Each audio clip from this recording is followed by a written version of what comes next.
Lakay, may ulam na naman na bibigyan natin doon sa kaibigan natin. Ito, dalawa, giniling at saka ito, minudo. Ayan, bibigyan natin kanin, tatlong ulam. Ito, langka. Ayan, langka. Bibigyan natin yan.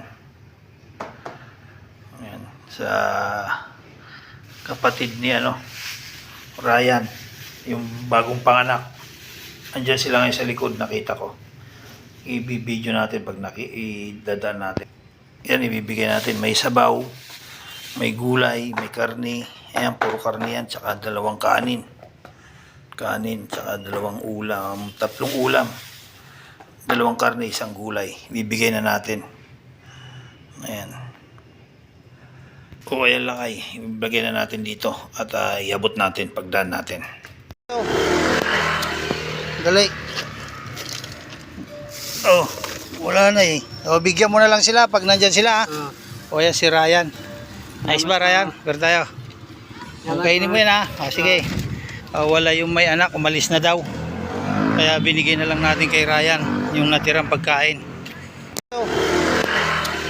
Dali. Oh, wala na eh. O, bigyan mo na lang sila pag nandyan sila ha. O yan si Ryan. Nice ba Ryan? Pero tayo. Kainin mo yan ha. Sige. Wala yung may anak, umalis na daw. Kaya binigay na lang natin kay Ryan. Yan lakay. Nagdala ko ng pagkain doon sa mag-asawa na bagong panganak. Kapatid ni Ryan. Kaso hindi ko na siya nainabutan doon. Kanina mga maaga pa, nadaanan ko sila. Tama-tama naman, nagbigay sila charge ng pagkain. Sabi ko, idadaan ko na to sa kanila. Pagdaan ko wala na, nakaalis na daw, sabi ni Ryan. Si Ryan naabutan ko ron, kaya kay Ryan ko binigay. Siguro baka mamayang hapon dadaan yun, o kasi baka dyan sila ulit matutulog, kasi may bahay daw sila sa Southville, naputulan ng kuryente, tapos mainit daw.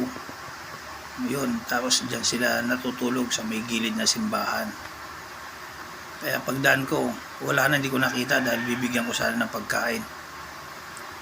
So hindi ko siya nakita, kaya binigay ko kay Ryan yung pagkain. Yan lakay. God bless, salamat. At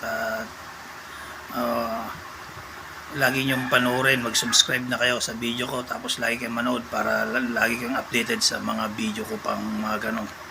Masarap tumulong sa mga ganon, lalo yung mga kapuspalad na kagaya natin.